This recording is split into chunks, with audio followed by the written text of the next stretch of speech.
just an amazing panel discussion. Thank you so much to all of our panelists today. And as we continue our exploration of the cutting-edge developments in the blockchain space, we are honored to represent Mr. Farah Abutalebo, co-founder and CBDO of AWAR and CrossCurve, with a speech of the new era in Web3 interoperability. The talk begins with Mr. Farah. Farah, please come to stage. Oh, thank you, thank you. Okay, Farah, the stage is yours. Hello everyone. I hope that this weather actually is pretty nice for you guys to enjoy the conversation about interoperability and bridges. So, just a few words about myself. I'm a co-founder and CBDO of CrossCurve, which is a flagship product of AVA cross-chain protocol. CrossCurve is a cross-chain DEX, and I'm also a founder of largest in the space C-level community called Crypto Executives. So today I want to discuss a little bit few problems that we see in DeFi. One of them is fragmented liquidity. So the projects and blockchains that exist currently, they actually have their liquidity fragmented among them. So it's very hard for users to actually move liquidity in between chains, even now. And lack of cross-chain bridges and cross-chain bridge security is another huge problem in DeFi, because, like, to be honest, $2 billion were stolen from the bridges within the last few years. I'll be touching on that later. Also, isolated user base. That's one of the problems as well, because each blockchain has its own user base, so the projects do not really try even to go to other chain users and market to them, because it's kind of different technology, it's different kind of users, they're all going, like, they are very isolated. We want to change that as well. And complexity. So, like, almost 10 times more text volumes are compared to the DEX volumes. So people prefer to use centralized exchanges because it's just simpler. I mean, you go there, you need to buy a token, you need to swap the token. You don't really need to think which chain the token is traded or which chain the token is operating in. You just go and buy, do it in one click, you receive it, you swap, you trade, you hold. It's really up to you. So we want to change that. And but let's go back a little bit to the bridges and cross-chain security and why it's important. So with orange, you can see the cross-chain bridge hacks, and it's like the scale is in billions of dollars. So you can see that in 2021, there was a hack of $600 million. It was a Ronin bridge hack. In 2022, there were like already $1+ billion were stolen from several bridge hacks, like Harmony Protocol, like BNB chain, like BNB protocol. There were a number of others that were actually attacked. So usually there are like two vectors of attacks on the bridges. It's like smart contract. You can see Wormhole, $320 million lost. Nomad bridge, 190. BNB bridge hack was initially 600 million, and then they reduced it to 100 million losses. But also a consensus and multisig hack.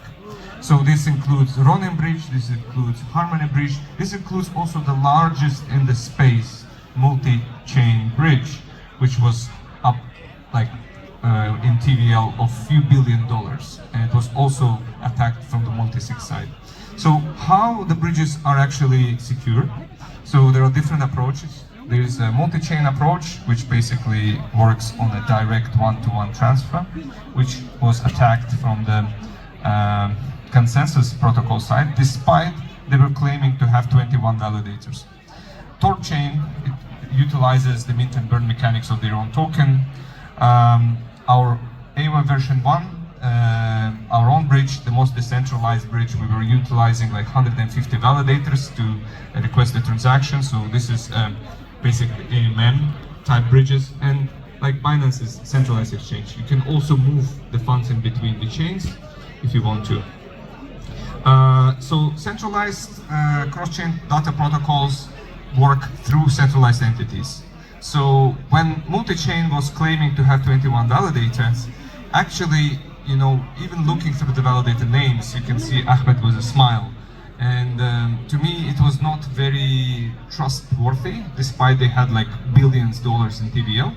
So what happened later, it's that they got hacked, they say, or the founder got hacked, or founder just took the money out of protocol, and that was the end of multi-chain. The centralized cross-chain protocol, it's actually the protocol where founders and team cannot retrieve the money from the protocol. It's actually a trustless solution, supposed to be protected by large number of the centralized validators. However, we believe that in current market, it's almost impossible to compete with Layer 0, which raised 200 to 300 million dollars at 3 billion valuation. You cannot compete with Axelar, you cannot compete with Chainlink CCIP, you cannot compete with Wormhole, which is backed by Jump.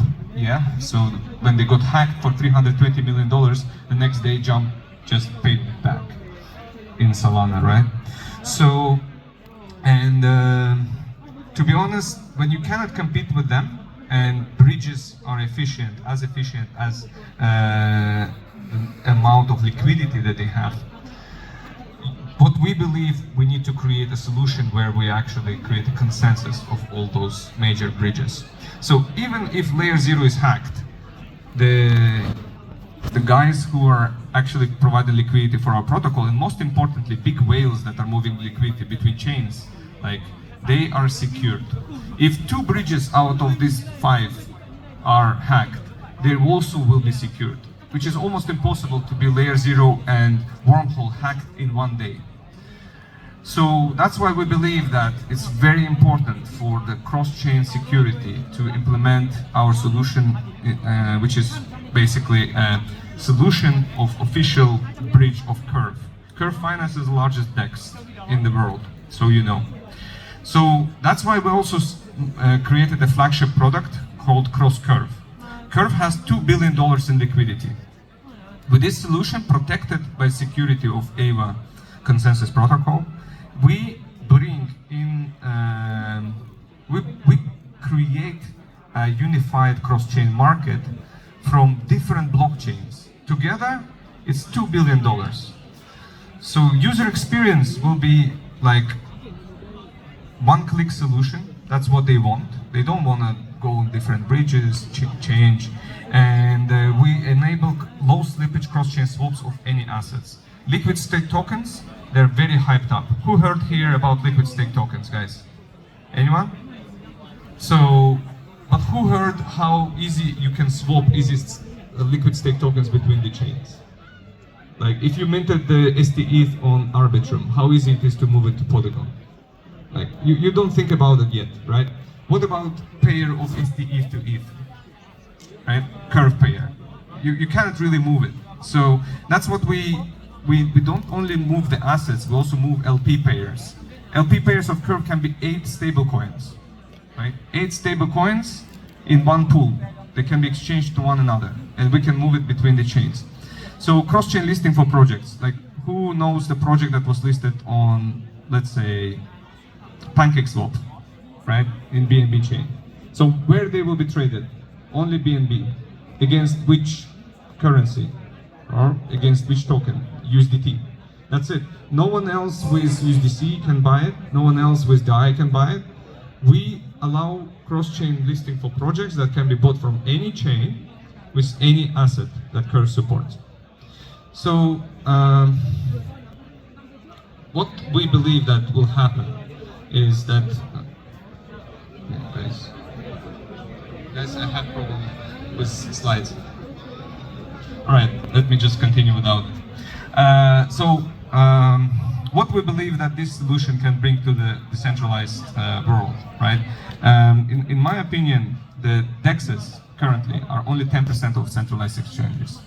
So when you let the cross-chain DEX to flourish with liquidity, to flourish with security of interchain communication, to flourish with efficiency, to allow for one-click solution, to allow for the projects to be listed on any chain against any token and being traded against any other token in any other chain. Like trader can buy the token of the project that lists against USDC in Polygon with WETH in from Ethereum chain, with WBTC from Avalanche, and will be completely okay. So this creates a cross-chain DEX environment, which, as per, for example, like major VCs that we are in talks with, potentially could be the cross-chain solution of the next bull run. So, and those problems with $2 billion of lost liquidity. Like some people think liquidity, it's not money. It is money, right? So $2 billion were stolen from the bridges. Our primary concern is to make it secured. If we can make it secured by, yes, I know it's hard. So if the $2 billion in liquidity in a cross-curve solution creates efficiency, then AVA, as a consensus protocol that aggregates Axelar Layer 0 and Chainlink and all the major bridges in one solution, including even potentially the AVA cross-chain protocol in the future, which is secured by 150 validators. So all this creates a space in a decentralized environment where the bridges are actually secure. So $2 billion will not be stolen in the future. That's what we can guarantee, I would say, with some certainty, because if our bridge is secured and protected by the properly done audits, with the properly done security checks, and at the same time the consensus level of the decision making of the data protocol is aggregated on a consensus level from Layer 0, Stargate, Axelar, and Wormhole, and Chainlink, CCIP, and other major bridges, then you create an unhackable bridge, right?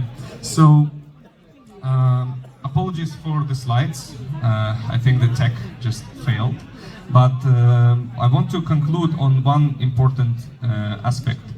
How I can see the future, right? So the future, I see that the people do not rush to centralized exchanges for making swaps. That especially the large whales and liquidity providers that moves millions and tens of millions of dollars and maybe hundreds of millions of dollars, they can go on chain and do it securely and quickly within one click. So which project and which bridge they will use the most trusted and the most secure bridge for that.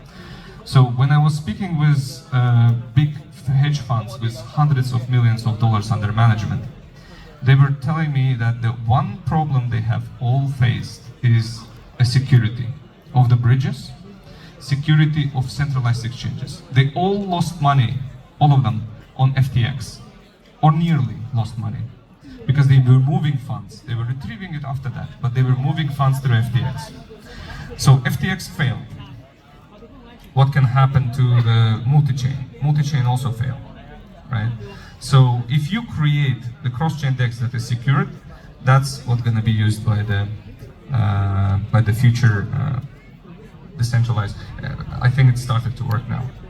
So yeah, I talked a little bit about the future. This is decentralized and efficient. This is the vision. And obviously, if anyone would like to connect me on Telegram, that's my Telegram, email as well. And again, thank you for listening to New Era of Cross-Chain Interoperability. Really happy hearing all of you guys here, and thanks a lot.